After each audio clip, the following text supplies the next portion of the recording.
itu menarik tuh. Kan Brandon Royval sama Brandon Moreno main eventnya.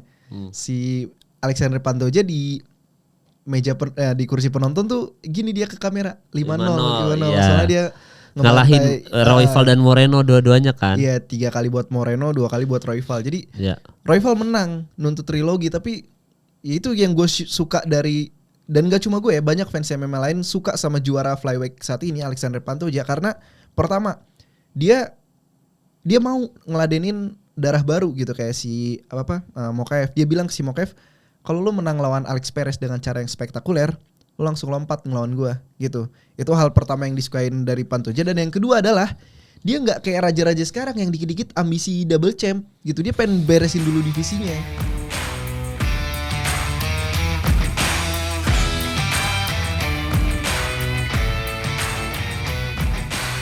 Di episode kali ini akan ngebahas soal UFC 299. Dan kalau episode sebelumnya itu Sardo izin karena dia tidak bisa bertempur melawan rasa sakit ya. Jadi kemarin radio sakit. Sekarang sudah kembali lagi G-nya yang sakit. Oh enggak, G enggak sakit sih. G lagi ada kerjaan jadi lagi tidak bisa ikut. Makanya di episode kali ini berdua kembali lagi dengan Radio Tempur. Bagaimana Pak RT, sudah sehat? Alhamdulillah ya. Puji Tuhan sehat. Waduh. Gila kemarin menderita banget bang. Sakit apa itu ya? Wah banyak bang. Karena kecapean juga kan, demam, terus radang dan lain sebagainya. Tapi di sakit kemarin gue kayak menyadari kalau emang segala sesuatu tuh punya yang maha kuasa bang. Manusia juga bisa berencana. Jadi di situ ada pembelajaran baru dalam hidup ya. Iya bang.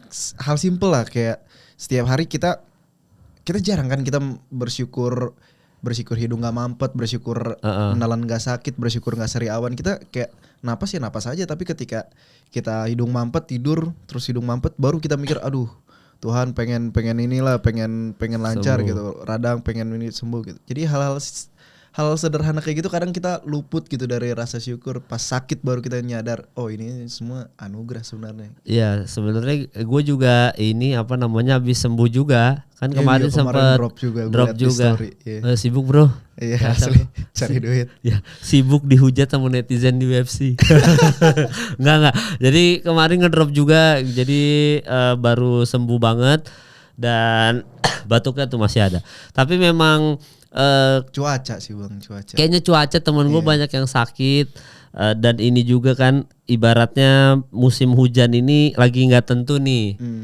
Nggak tahu ya, kalau Bandung kan musim hujan juga sama bang, sama. Oh rata ya berarti ya. Oh nggak cuma Jakarta berarti ya. Iya, jadi brother ya jaga kesehatan juga. Iya bener, jangan sampai menjelang bulan Ramadan ini kalian semua sakit apa segala macam. Akhirnya kalau udah sakit nggak bisa nonton UFC 299. Nggak bisa ikut nobar. Nggak bisa ikut nobar di Brewworks Senayan City. Langsung datang aja teman-teman. Kalau yang nanti ada pendaftaran tetap via Tommy Jiki ya, itu buat 100 orang kalau yang sama Tommy. Tapi nanti kalau yang di luar itu mau datang, anggap aja ini kita silaturahmi sebelum menjelang Ramadan. Jadi nanti pas acara kelar kita akan minal aidin wal faizin. Mohon maaf lahir dan batin. Pas momennya bang. Pas momennya karena UFC di bulan puasa nggak ada sama sekali. Iya, kayaknya sengaja menghormati banget dia. Iya, kayak baru banget kemarin kita nobar kan. Udah selang 2 minggu udah nobar lagi. Emang UFC emang ngejar ini bulan puasa. Iya. Bikin event ya. Soalnya banyak ininya kan, banyak atlet muslim. Iya, fighternya mereka tuh banyak yang muslim, termasuk yang sudah nge-like saya, Muhammad Mokaev. Itu random banget ya. Nggak tahu deh kok bisa tiba-tiba ngelihat like aja lah, gimana sih ini orang bukannya latihan lu nge-like Instagram gua. Mungkin dilihat lo orang verified, follower sampai 1 juta, bahas-bahas Mokaev, siapa nih? Nama gue ternyata sampai Indonesia kedengaran, ya udah di like kayak gitu. Padahal dia sejuta juga dia followersnya banyak. Bintang juga. Iya, cuma kalau dia rekornya 11-0 tuh 11-0 UFC apa 11-0 di luar? 11-0 profesional. Kalau amatir itu 30-0 bang. Iya, G kemarin bilang 3-2-0 apa? 32. Ya 3-2-0 kan Tom kemarin. 32-0 itu amatir tuh. Iya. Kalau 11-0 profesional, tapi di sebelum UFC apa? Di promotor di Rusia. Oh, promotor di Rusia. Jadi ini kan karena gue juga termasuk yang awam juga ya di dunia UFC ini, dan gue makanya jadi host bukan jadi yang ditanya-tanya seperti G dan Sardo ya. Kalau UFC itu membolehkan yang di luar apa ibaratnya tuh rekor di luar dimasukin ke UFC dihitung, boleh, itu nggak apa-apa. Boleh. Oh. Asal itu tadi dibedain kan yang pro sama amatir gitu. Oke. Nah kayak misalkan Rakhmonov kan 17-0-nya di luar UFC juga kan? Iya. Oh berarti ya ibaratnya dibolehkan kalau lu ikut pertandingan di luaran sana menang tetap diakumulasiin tapi as profesional gitu ya, maksudnya diakumulasiin gitu ya. Makanya banyak yang menyaksikan 29-0-nya Khabib kan karena itu. Khabib rekornya sampai dia di 13-0. Itu lawan-lawannya rekornya ada yang baru debut, masih 0-0, masih 1-0, masih kayak gitu. Jadi dibilangnya ya ini 29-0 tapi 13 awalnya cherry picking gitu. Pilih-pilih orang-orang, dibilangnya Khabib 13-0 lawan-lawan awalnya itu para petani sama sopir katanya, bukan atlet, gitu-gitu. Oh, gitu-gituin makanya ya. Iya, cuman kalau balik lagi ke tadi kan komisi MMA disamain kan, kalau dia udah pro ya tetap kehitung pro. Kayak ini kemarin kan Bang Kemal bahas Kai Kara France pernah tanding di Bandung. Ya BMF BFC. Bandung Fighting Club ya. Nah, itu kan masuk itu di rekornya Kai Kara France, itu masuk level pro juga gitu. Oh gitu. Berarti sih kita misalkan gua atau lu juga berlaga di Bandung Fighting Club itu, bisa-bisa aja ya. Bisa-bisa habis aja. itu ke UFC ya. Bisa, tetap diakuin sah itu rekornya. Lah kok kayak Kara France tuh bisa ada di Bandung sih? Kan dari New Zealand ya dia. Dari New Zealand. New Zealand, Australia, Indonesia, mungkin masih sekitaran situ kan. Dulu mungkin belum mau masuk ke UFC juga masih harus cari nama, jadi ya masih melanglang buana kayak siapa nih ketuanya City Kickboxing tuh. Dia kan emang seneng bawa atlet ya buat melanglang buana, kayak Israel Adesanya. Karirnya besar di Cina dia. Iya, sama Pereira itu kan.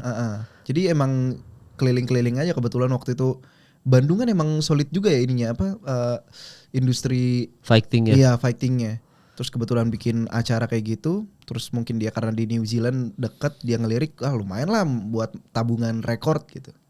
Iya. Dan Mokaev harus ketemu dia dulu gak sih Kai Kara France atau langsung ini aja? Nah, Moreno. Menariknya ini kan kita syuting hari Sabtu ya. Iya. Besok pukul 1.30 waktu Indonesia Barat. Oh iya, ada pertandingan. Iya, dia tanding sama Alex Perez. Perez. Kemarin waktu si Alexandre Pantoja nonton UFC Meksiko, itu menarik tuh. Kan Brandon Royval sama Brandon Moreno main eventnya.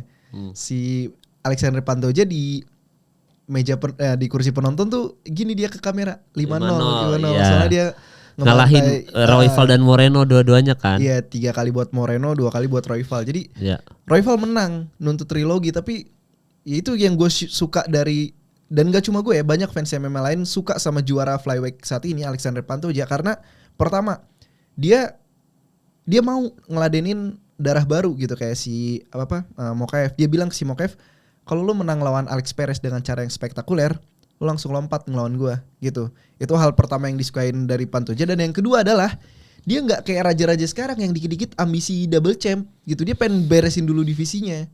Oh, gitu. Ngalahin semua dulu. Iya, dia beresin dulu karena jajaran 10 besar tuh bisa dibilang yang belum dibantai sama Pantoja tuh tinggal Mokaev, terus Manel KP, sama satu lagi siapa ya? Ranking 5 ada satu lagi rivalnya Manel KP. Udah, Albani si ini juga Amir Albazi juga. Albani.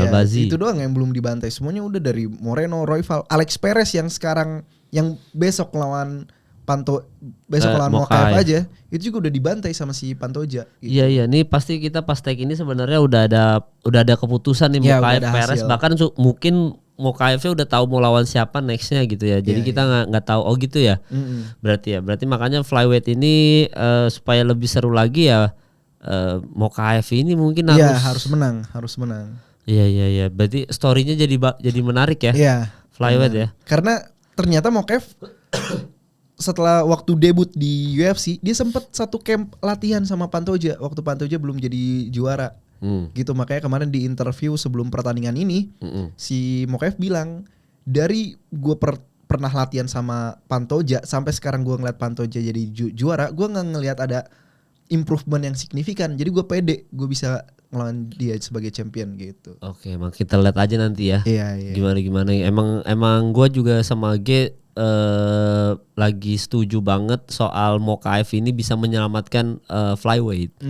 Emang kayaknya udah gitu-gitu aja soalnya. Iya. Royval lagi, Moreno lagi. Bosen orang juga bener-bener. Bosen nggak di rolling lah ganti-ganti lah. Iya. Dan kalaupun Albazi kurang menjual menurut gua. Dan kalau boleh jujur pertandingan dia kalau kita nonton lagi pertandingan dia lawan Kai Kara France itu Kai Kara France menang itu. Albazi karena dia mungkin perpolitikannya karena pengen narik pasar Irak, nggak ada bintang dari sana.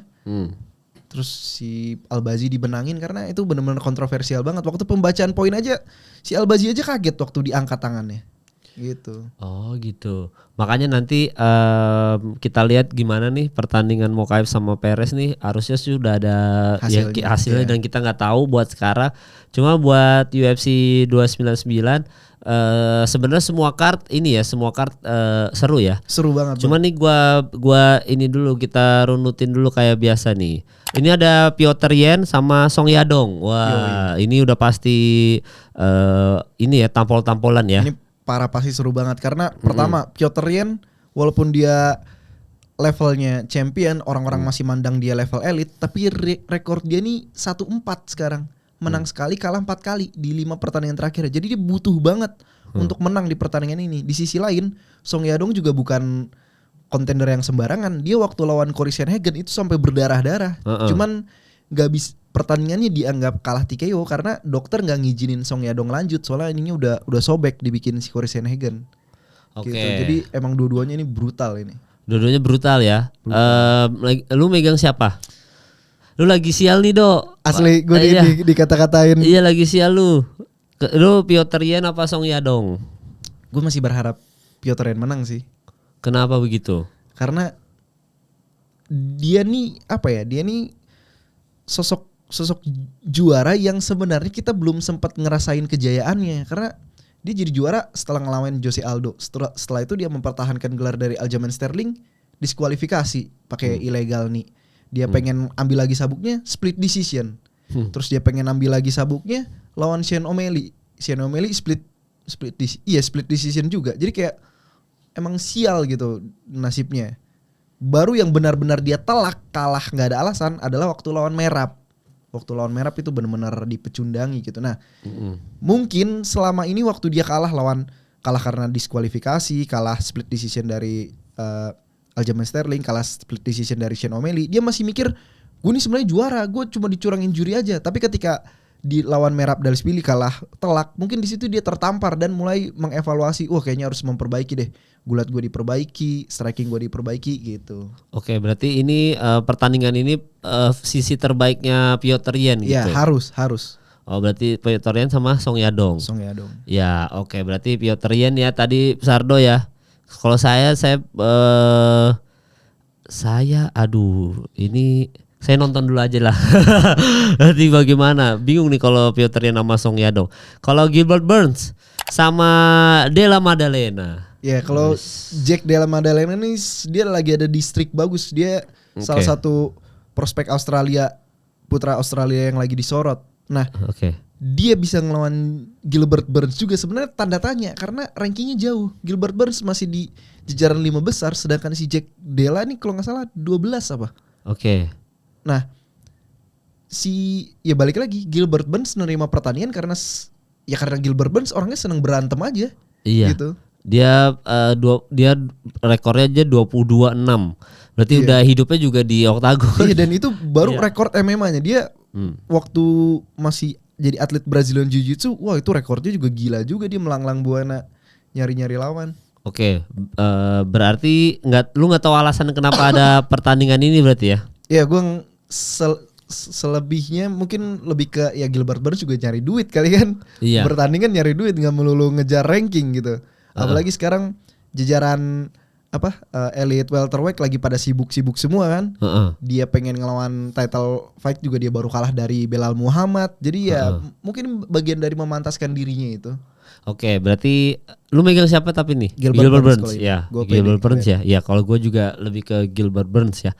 Nih Kevin Holland sama Michael Page welterweight. Nah ini mah kayaknya hiburan nih ya. Ini benar-benar ini hiburan karena secara ranking gak signifikan, tapi ini ditunggu-tunggu sama fans Amerika karena Michael Venom Page ini dia itu bintang di Bellator. Bintang besar dia di Bellator. Levelnya kayak udah wajahnya Bellator sama kayak Chandlernya Bellator lah. Oke. Ya, Chandler juga kan jebolan Bellator. Nah, Michael Venom Page, dan yang menariknya adalah dia debut di UFC langsung disambut sama fighter yang punya karakter nyentrik juga kayak dia gitu. Sama Kevin Holland. Iya, jadi gue yakin pertandingannya selain seru bakal bacot-bacotan di dalam oktagon. Jadi ini sebenarnya kalau secara peringkat mereka itu di bawah semua nih. Apalagi yang Michael Venom Page ya, debut. Si Kevin Holland. Tapi ya udah itu aja. Di Bellator dia termasuk yang diagung-agungkan gitu. Iya, dia juara di Bellator gitu. Oke. Wah, seru sih. Gue gak tahu prediksi siapa karena balik lagi juara di Bellator belum tentu juara di UFC kan, udah banyak yang kita lihat kayak Michael Chandler dia juara di UFC tapi juara di Bellator, tapi di UFC ya dia nggak bisa sampai ke level itu gitu. Emang beda kelas ya. Iya, beda kelas gitu. Ya belum Cuma tentu. Kalau ngelawan Kevin Holland yang istilahnya ya Kevin Holland kan bukan level juara gitu. Bisa mungkin. Ya, makanya coba kita lihat ternyata Bellator aja kalau naik ke UFC masih lebih hebat lagi ya. Iya, masih jauh. Masih jauh ya ternyata ya. Sekelas Bellator aja masih begitu ya. Masih jauh, iya. Oke, dibilang Ultimate Fighter tuh ya emang kayak puncaknya lah. Oke, berarti ini debutnya Michael Page. Lu megang belum tahu ya? Nggak tahu. Oke. Nah ini sebenarnya gimana ya? Dustin Poirier sama Benoit Saint-Denis ini kan kalau Saint-Denis kan peringkat 12 ya. Poirier tuh masih 3 kalau nggak salah 3. Sekarang masih ranking 3. Cuma yang dia lawan Dan Hooker itu kapan tuh ya? Itu udah lama banget, 2020 zaman Covid. Iya, soalnya Radio masih Tempur baru bikin channel itu. Pertandingan dia, gue inget banget. Iya, soalnya semua masih sepi itu lapangannya kan, lagi sepi, terus habis itu suara pukulan masih kedengaran jelas semua kan. Terus pakai apa? Pakai si yang officialnya pakai itu kalau lagi naik ke stage kan pakai itu. Oh, itu lawan Dan Hooker itu sebenarnya 2020 ya? Iya, lu nonton free fight-nya pasti ya, Bang. Nonton free fight-nya. Brutal banget. Itu bisa dibilang pertandingan yang ngebikin Dan Hooker nggak sama lagi. Soalnya dia benar-benar hancur setelah pertandingan itu. Kenapa? Ya lihat aja Bang, pertandingannya brutalnya kayak apaan tahu. Oh, maksudnya nggak sama itu karena kebrutalan ini, bukan karena kekalahannya. Iya, karena kebrutalan ini. Jadi setelah pertandingan kan dia sampai digotong sama unit gawat daruratnya lah, benar-benar separah itu gitu pertandingan itu. Iya. Ngerusak. Dan gue tuh sukanya sama Poirier itu ya, kalau misalkan dia main kan dia selalu benerin rambutnya. Iya, benerin rambut. Sama hidungnya. Sama ini Bang. Iya, celana ditarik-tarik. Celana ganggu loh. itu nggak ada yang nyadar kelemahan itu apa ya orang-orang ya? Kalau kata si Bangki pasti tahu itu. Jadi setiap fighter tuh ada ininya. Habit gitu. Iya, oke. Habit. Jadi kayak kalau dia lagi benerin celana tuh tandanya dia lagi puncak ininya, instingnya gitu. Jadi siap nembak. Gua merhatiin kok, misalkan dia megang hidung, pasti nanti dia mau ngejab apa gitu. Iya. Tapi abis itu lama dia nggak megang hidung. Kayaknya tuh emang sebagian tuh kayak bagian dari strategi dah. Iya, jadi kayak dia benerin rambut ada apa gitu. Iya, udah kayak kebiasaan badan mungkin kayak pas dia benerin celana tuh baru di situ sensor-sensor badannya mulai ini saatnya go gitu. Orang punya ininya masing-masing. Punya habitnya masing-masing ya. Iya, dia gue lihat Poirier main tuh kayak gitu doang tuh. Iya, benerin celana. Rambut. Tapi emang dia setiap berantem gitu sih, kadang-kadang sampai ronde 5 terus tapi berdarah-darah ya. Iya. Kayak nggak kan, kalau sama McGregor kan dia TKO yang 2 kali, yang 2 sama 3 kan. Iya. Itu pun yang 3 juga karena McGregor lagi patah kaki aja nggak sengaja gitu. Nah cuma kan kalau yang kedua emang kan dibikin TKO tuh, McGregor sampai habis-habis. Cuma memang kalau lihat Dustin Poirier main kan kayaknya memang kayak nyicil tiba-tiba udah berdarah tapi nanti ditarik lagi ke sana nyicil. Jadi Dustin Poirier tuh dia kan boxer banget. Jadi emang senjata andalannya adalah kalau orang udah sama kayak ini Topuria Volkanovski kemarin. Target dia adalah bikin orang mepet ke tembok pagar. Iya. Sampai nggak ada tempat lagi buat ya sejago-jagonya head movement orang masih lebih tajam tinjunya si Poirier. Jadi emang itu target dia, mepet orang sampai ke tembok pagar, baru dihujanin sama tinju-tinju berlian dia. Nah makanya waktu lawan McGregor juga kayak gitu kan. Cuma di awal dia cicil pakai leg kick dulu sampai pas dia udah ditembok pagar, dia nggak bisa, si McGregor nggak bisa ngindarin pakai keliling lagi, kakinya udah skakmat, baru di situ dihajar pakai ini. Iya, itu Dustin Poirier. Iya, itu Dustin Poirier. Nah, pertandingan ini buat apa berarti? Lawan Saint Denis ini kan ngapain sih dia nyari duit? Ini menariknya kayak gini. Jadi kita sama batuk satu studio aja. Jadi setelah dia kalah dari Charles Oliveira dulu, dia sempat bilang kalau dia udah nggak ada gairah lagi bertanding selain untuk ngerebutin sabuk. Dia bilang kayak gitu. Dia cuma pengen pertandingan superstar. Dia pengen ngelawan Nate Diaz waktu itu. Terus nggak ada respon dari Nate Diaz. Akhirnya UFC ngabulin. Dia bertanding ngelawan Michael Chandler, yang istilahnya bintang juga kan. Ya udah oke, Dustin Poirier mau tanding dan Dustin Poirier menang. Nah setelah itu dia ngelawan Justin Gaethje. Dan ketika ngelawan Justin BMF Gaethje, itu kan iya dibikin lebih spesial jadi perebutan BMF. Dia mau lagi karena kalah. Ya ini level duitnya besar, level pamornya besar, lawannya bintang, dia mau. Cuma dia kalah. Nah setelah dia tiap kalah, waktu kalah lawan Khabib, dia itu tadi apinya mulai padam, terus dia bilang pengen pensiun. Kalah dari Charles Oliveira, dia bilang itu lagi apinya padam, dia udah pengen pensiun. Karena pikiran dia, mungkin dia karena udah terlalu lama di jajaran elit, jajaran 5 besar tapi gak dapat sabuk. Jadi ketika kesempatan itu datang dia gagal, dia kayak, aduh masa gue ngulang lagi dari ranking 10 lagi, gue ngelawan contender lagi, naik lagi ke level elit lagi, terus perebutan sabuk lagi. Dia udah gak mau kayak gitu lagi karena usianya udah tua juga. Sekarang udah seumuran sama Volkanovski, udah 35. Nah ketika dikabarkan dia ngelawan Saint Denis, gue kaget karena balik lagi Dustin Poirier kan cuma pengen ngelawan bintang, tapi kok ini mau ngeladenin ranking 12. Gue ngerasa mungkin bergainingnya UFC-nya kuat, dan di sisi lain Dustin Poirier nih antara dia apinya kembali panas buat ngejar sabuk atau emang udah redup, emang dia udah nggak ngejar sabuk lagi, udah ngejar ya udahlah gue tanding aja gitu. Makanya dia ngeladenin Saint Denis ini. Dan ini cocok jadi komen event nih. Cocok kalau menurut gue karena siapa sih yang nggak mau ngeliat Dustin Poirier tanding? Kedua ini si gue bilang Saint Denis mulu, Saint Benoit Denis, Saint Denis. Benoit Saint-Denis. Oh iya bener Saint Denis, gue kirain soalnya nama ini bang, nama kota di game gitu, Red Dead Redemption. Iya Saint Denis. Iya Saint Denis. Si Denis S-nya hilang ya. Si Saint Denis ini dia kan umurnya masih muda, 28. Dan kemenangan terakhirnya knockout semua. Yang gue menarik tuh waktu ngelawan dia Thiago Moises kan lawan Islam Makhachev aja alot gitu, dikunci nggak mau nyerah. Nah ini sama Saint Denis dibuat knockout gitu. Nah dan si Saint Denis juga dia ini bang mantan SAS, pasukan elit Prancis. Iya. Jadi menurut gue menarik, dan kalau disuruh prediksi gue kayaknya condong ke Saint Denis bang, karena belajar dari prediksi gue kemarin Volkanovski Topuria, mungkin emang udah fighter tua eranya harus kita ikhlaskan pergi deh. Karena waktu Volkanovski Topuria kemarin secara analisis Topuria tuh kansnya tinggi banget untuk bisa ngelain Volkanovski gitu. Apalagi Volkanovski baru knockout dari Islam Makhachev, dia cuma 4 bulan pemulihan langsung lawan Topuria. Sebenarnya kalau kita mau pakai logika, pakai data, ya udah jelas Topuria kansnya tinggi. Cuma waktu itu gue memprediksi masih pakai hati gitu. Gue masih sayang lah, gue masih pengen Volkanovski berjaya gitu. Nah makanya di pertandingan ini gue kayaknya walaupun hati gue berkata, aduh gue pengen lah Dustin Poirier menang lagi, cuma kayaknya umur udah catch up deh.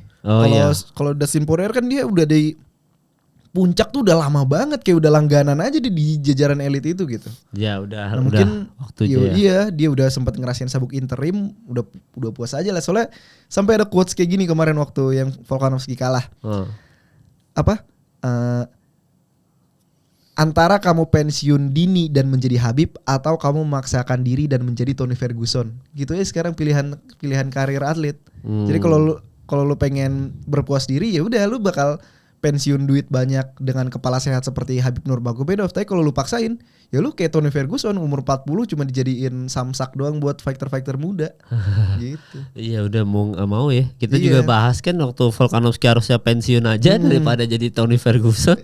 Kita udah bilang Dan di pertandingan itu berarti Saint-Denis gue. Oke, berarti Saint-Denis. Gitu ya. Soalnya ada kesamaan juga kan. Si Dustin Poirier habis knock out dari tendangan kepala Dustin Poirier dari Justin Gaethje di BMF. Walaupun pemulihannya lebih lama ya daripada Volkanovski, tapi mungkin berpengaruh. Iya, udah caur itu kayaknya. Gue juga Dustin Poirier sudah tidak, ya udah kalah gitu. Tapi udah. ada fakta menarik tentang Dustin Poirier. Adalah dia dia emang kalau dibilang hidup buat berantem, memang hidup buat berantem. Dia rekornya itu 28 menang, 9 kali kalah. Berarti berapa? 37 kali bertanding gitu. Nah, yang menarik adalah dalam 37 kali bertanding ya, dia nggak pernah kalah berturut-turut. Jadi ketika kalah dia pasti bounce back. Makanya orang ngelihat kalau dia ngelawan Justin Gaethje, kan kemarin lawan Justin Gaethje kalah. Berarti seharusnya sekarang bounce back dong lawan Saint-Denis. Tapi kalau dia sampai kalah berarti record itu udah bukan di Dustin Poirier lagi, tentang dia yang selalu bounce back. Iya, dan mungkin emang berarti udah berakhir eranya Dustin Poirier gitu. Iya, harusnya udah pensiun aja pengumuman ya. Seperti Korean Zombie. Nah, ini main eventnya adalah Sean O'Malley. Kita semua sudah tahu lawan Chito Vera, yang kalau di pertandingan pertama itu dimenangkan oleh Chito Vera ya. Iya, walaupun sebenarnya itu kan kakinya cedera juga Sean O'Malley ya. Iya. Dan dia habis kalah itu, habis TKO kan megang-megang lutut kayak betis. Jadi apa sih betis sampai tulang punggung ini loh, ini kan. Kalau versinya si Sean O'Malley dia bilang dia masih ada bekas cedera dari latihan. Kalau versinya si Chito Vera dia bilang dia nendang titik vital yang bikin matiin kakinya si Sean O'Malley. Iya, gitu. Soalnya ada analisisnya tuh setelah pertandingan itu, sebenarnya si Chito Vera itu sempat lempar satu kali tendangan dulu ke kakinya Sean O'Malley kan, like gitu, tak gitu, dan itu kaki yang cedera memang, tapi dia tendang dulu, tapi abis itu Sean O'Malley masih normal, dia masih ngerasa kayak nggak ada yang salah dengan tendangan itu, nggak lama baru tuh dia mundur berasa sakit tuh, tak jatuh, akhirnya udah tiduran aja dia, udah di ground and pound, akhirnya udah ke TKO. Nah jadi sebenarnya di awal pertandingan Sean O'Malley normal-normal aja. Nah, tendangan Chito Vera itu yang leg kick itu yang bikin dia akhirnya bisa menang. Jadi kalau dibilang beberapa orang di Amerika bilang ini Chito Vera mah jenius saja. Dia tahu nih kakinya disikat baru dia kayak wah, udah mulai gitu. Kayak yang kata Bang G biasanya. Jadi kalau anatomi tubuh tuh di kaki tuh ada bagian otot yang bagian otot kaki yang mau dilatih kayak gimana pun dia nggak akan keras gitu, dia lunak terus. Itu yang selalu diincar sama Chito Vera. Si Alex Pereira juga kalau nge-leg kick gitu, makanya langsung orang lain kan leg kick biasanya cicil sampai 10, kalau Alex Pereira 3 juga orang udah nggak bisa berdiri kayak si Jiri Prohaska. Iya, jadi emang ketajaman leg kick aja. Cuma di pertandingan ini gue kayaknya lebih condong ke Sean O'Malley deh. Gue ngerasa kayak dia ini udah level champion. Pasti dia pola pikirnya juga dan kematangannya udah beda, dan belajar dari pertandingan si Chito Vera versus Cory Sandhagen itu kan modelnya kayak sama gitu. Si Cory Sandhagen kan sama-sama bantamweight kurus tinggi kayak Sean O'Malley, dan si Cory Sandhagen emang lebih lincah kalau di tendangan. Cuman di pengaturan jarak gue ngeliat Sean O'Malley ini lebih jago gitu. Jadi gue ngerasa kayaknya Chito Vera dia ini beruntung aja dia punya sejarah itu sama si Sean O'Malley, karena sebenarnya dia nggak layak buat bertanding ngerebutin sabuk juga. Iya, nggak layak ya. Ini mah pembuktian Sean O'Malley kalau kemarin cedera aja. Lunasin ini aja, kalahnya 1 gitu. Iya, kalah itu kemarin tuh kebetulan aja lu. Gitu. Orang habis itu gue menang terus. Iya. Maksudnya habis itu kan dia menang terus sampai Aljamain Sterling kan. Jadi iya. Iya, dan salah satu lagi gue ngeliat strategi Chito Vera tuh pasti main leg kick lagi, karena ya itulah yang bikin dia menang di pertama. Cuma pasti si Sean O'Malley juga udah belajar. Nah, berarti si Chito Vera bakal ngejar ke knockout. Tapi kita udah ngelihat pertandingan Sean O'Malley versus Piotr Yan, rahang Sean O'Malley ini kuat, nggak sembarangan si Sean O'Malley. Kena strike flush dari Piotr Yan pun masih bisa ditelan gitu. Sedangkan si Chito Vera rekor knockoutnya lawan orang tua, Dominic Cruz gitu kan. Iya. Ini mah nggak layak, belum layak ya. Iya, gue masih pede Sean O'Malley sih. Sean O'Malley ya, dan memang Sean O'Malley ini tipikalnya apa ya? Gue beberapa kali lihat highlightnya pertandingan dia kan, misalnya Piotr Yan, terus habis itu Aljamain Sterling. Dia tuh kayak tadi lu bilang rahangnya kuat dan kebanyakan nunggu momen mau kena out orang kan. Iya, dia counter gitu. Jadi bukan tipikal sniper. Dia sama kayak Adesanya tahu. Iya. Maksudnya nunggu dulu, kayak nunggu. Tipikal fighter badan panjang kali ya. Iya mungkin ya. Bukan tipikal yang langsung kan, misalnya Aljamain Sterling udah nyicil nampol dia enggak. Dia muter kayak ini Sean O'Malley penakut apa gimana gitu. Adesanya kan juga gitu. Kayak diem sekali dapat itu kayak si Whittaker sekali dapat kesempatan bro langsung mundur. Ya udah sekali gitu dong, habis itu tampol menang. Makanya kadang-kadang kalau kayak Israel Adesanya itu kan 5 ronde bosenin kan. Karena dia kan nunggu. Sampai Sean Strickland aja bilang, "Ayo dong" gitu kan. Iya, makanya waktu dia ngelawan Yoel Romero kan sama-sama counter puncher. Itu salah satu main event terburuk kan. Jadi ada satu ronde bener-bener gak ngapa-ngapain, mereka gini aja. Iya. Gini aja. Karena tipikalnya kayak Sean O'Malley jadi nunggu counter kan. Lawan kalau Sean O'Malley itu kayak ketemu orang-orang yang selalu mukul kayak Strickland misalkan, yang tipikal gitu. Bahkan yang kayak Duplessis dia mah seneng itu. Karena lu keluarin lah power lu, mau nampol gua kan lu pasti gitu. Nanti dia ngindar, dia nangkis atau enggak dia kenain kan rahangnya kuat. Kenain, nah nanti ada momen udah capek sekali, tebuk sekali doang. Kayak gitu kan. Aljamain Sterling kan di ronde kedua dia cuma nunggu. Dan Aljamain Sterling nggak ada kelihatan kayak di situ, nggak belum capek loh di ronde kedua. Ya kan cuma sekali kesalahan aja sama ditampol sekali di jab gitu. Lupa gue jab kanan jab kiri tuh ya.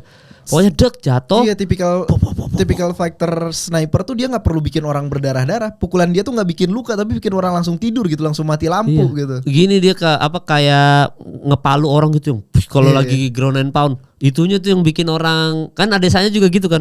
Kalau lagi ground and pound tuh udah jatuh kepalanya begini, buak kamu gini kayak hammer fist. Udah itu udah kekuatannya mereka berdua langsung wah, hammer fist aja Aljamain Sterling langsung nyerah gitu kayak wah gitu. Nah, cuman Chito Vera sepanjang karirnya dia nggak pernah kalah knockout.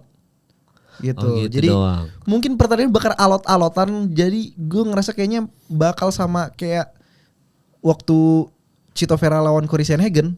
Jadi bener-bener ya didominasi aja si Chito Vera gitu. Iya. Kalau gue sih feeling gue ini kayaknya TKO langsung ronde 1.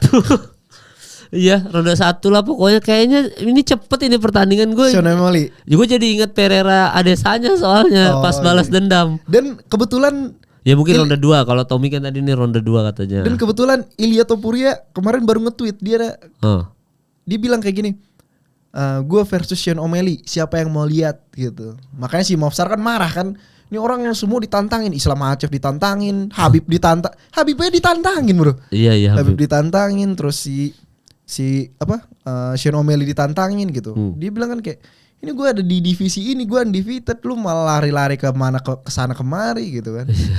Marah ya. Iya, soalnya kan itulah yang tadi gue bilang, orang-orang pada senang Alexandre Pantoja karena dia raja yang tanggung jawab, dia pengen bersihin divisinya, nggak kayak yang raja-raja yang lain yang dikit-dikit, gue pengen double champ. Orang double champ tuh kalau dia udah ngabisin divisinya baru berhak gitu. McGregor sih. Iya, karena McGregor yang ngerusak semuanya. McGregor sih ngerusak semuanya. Oh bisa tuh selegend McGregor.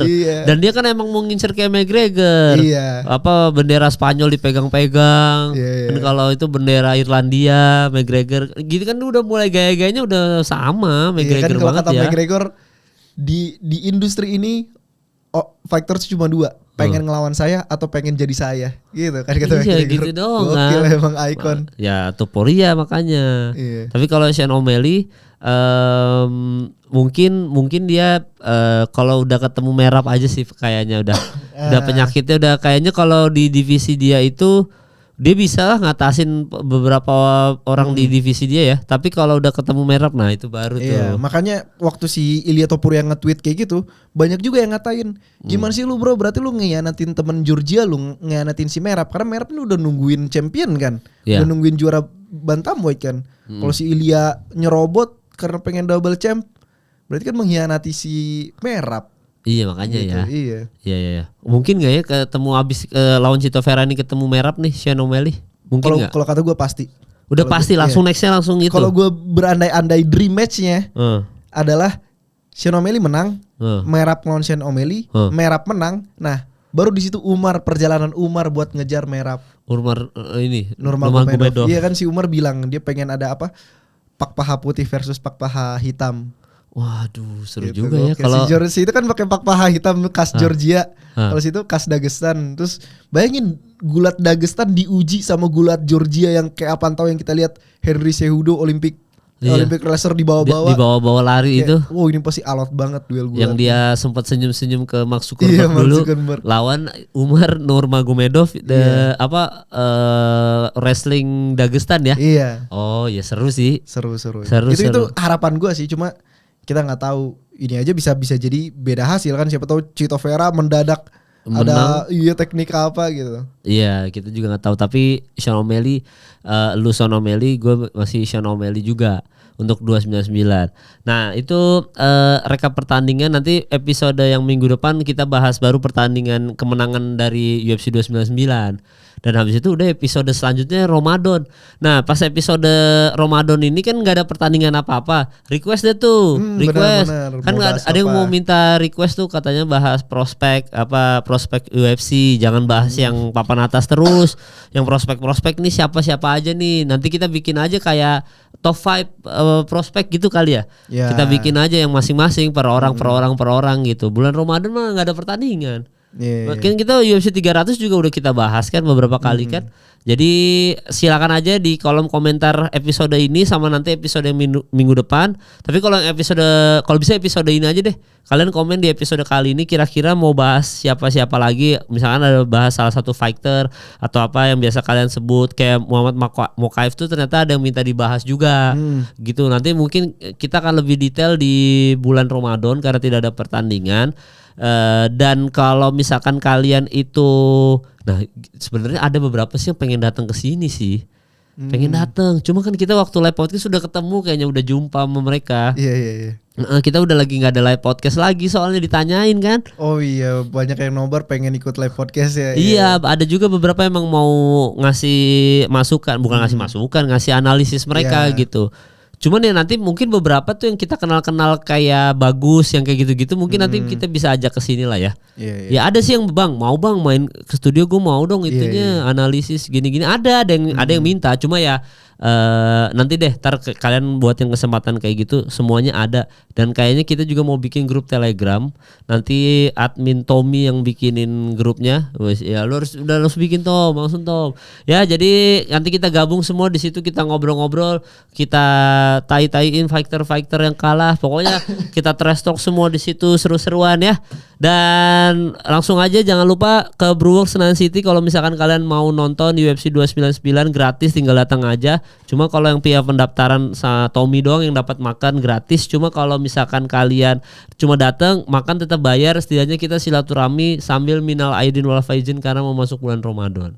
Habis itu baru kita ketemu lagi habis lebaran di nobar UFC 300 yang main cardnya cupu itu ya. Jadi nggak cupu juga sih. Ya tapi nanti gitu. Pokoknya thank you udah nonton episode kali ini. Ditunggu komennya pembahasan apa aja buat bulan Ramadan. Sampai ketemu lagi di episode selanjutnya.